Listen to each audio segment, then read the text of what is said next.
February 14, 1943. Dear Margie. Well, darling, this time last week we were together, while today, Valentine's Day, we are apart. It sure doesn't help, does it? One thing, when we do get together for good, we won't want to be separated for one single day. I am glad your cold is better, darling. Take good care of yourself, that is a dear, because I want my wife always in the pink. Yesterday and today have certainly been cold and windy. I intended going skiing, but it's too cold, so won't get out until next weekend now. Is there any snow left in Toronto? Have you sent in the films yet? The ones taken on our trip. I am anxious to see them and am hoping they are good, especially those of you taken in the snowbank. Ha ha. You looked so darned cute. I wish I could kiss you right this minute. As I told you in the last letter, there are only a few of the lads left from the old gang. The rest had all left by the time I got back. The draftsman went to Halifax, so I am hoping the next bunch goes to Ottawa. There is no drawing school in Toronto, worst luck. Got a letter from the folks yesterday. They seem in fair health, although Dad had a few days indoors with the flu. Mother still does too much thinking about Jack, but suppose that can't be helped. She will just have to let thoughts go until she becomes more or less accustomed to the fact that he is gone. She said she got a number of letters from Matachewan, where Jack worked, and from friends all over the country. Well, darling, I would like to drop a line home also to Joyce. I received the polishing rag. Okay, dear, thanks a lot.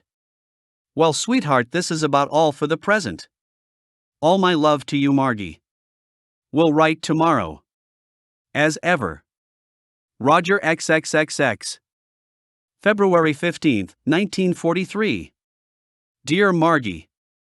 No letter from you today, dear, but I think I know the reason. No mail has arrived in camp. Quite a deduction, don't you think? The reason is a real windstorm. The hut was like an icebox this morning, 32 degrees below zero, and a strong north wind. About 10 men froze noses and other parts of their faces just marching to the drill hall. This is the first time that they ever called the men indoors. You just couldn't stand it. Well, dear, I think I have the latest on my courses. At least it comes from a lieutenant. I go to Halifax about the 3rd of March for 2 months. So, there it is, dear. Not so good, is it? Too damn far away. And worse news, there will be no weekends before that time owing to transportation trouble. I should get a good leave when I return, but that will separate us nearly 3 months, dear.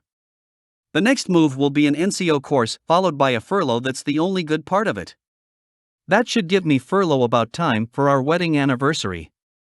It's looking a long way ahead for a break together again, isn't it? But maybe something will turn up in the meantime. I guess you find it pretty lonely at the house now that Al has left.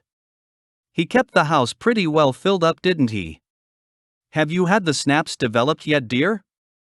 I don't know if I asked you before. I am anxious to see them.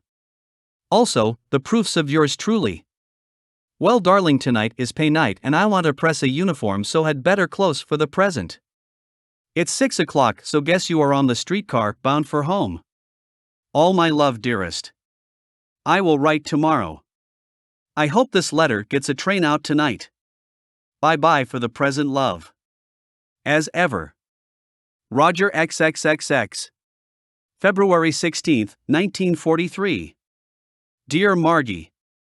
Another day gone by, dear. We spent it at the demolition school, taking a recap on the whole course as well as getting a few formulas used in calculating the amounts of explosives to use on different objects. I should know enough about explosives now to blow half of Europe off the map. About 10 men left for trade school today. They are to take up motor mechanics work. I wish I were leaving this place. Well, darling, no mail yet today, but expect some tonight. Apparently, there were no trains in yesterday at all. The first landed in this afternoon about 4. The snow is so heavy around here and south to Ottawa that the east wind drifts the tracks full. I wish they would lay off this war for the winter at least. Things do look better all the time, so as I get pretty tired of this monkey suit and everything that goes with it, but guess we just have to take it. What are you doing, darling? About ready to leave the office, I should say. It's a little after 5. I often wonder just what you are doing at certain times of the day. I hope your cold is better, dear, and you feel your own sweet self, a sparkle in your eyes and all. Well, Margie, there isn't much more to write about. All my love, dearest. We'll write tomorrow. As ever. Roger XXXX.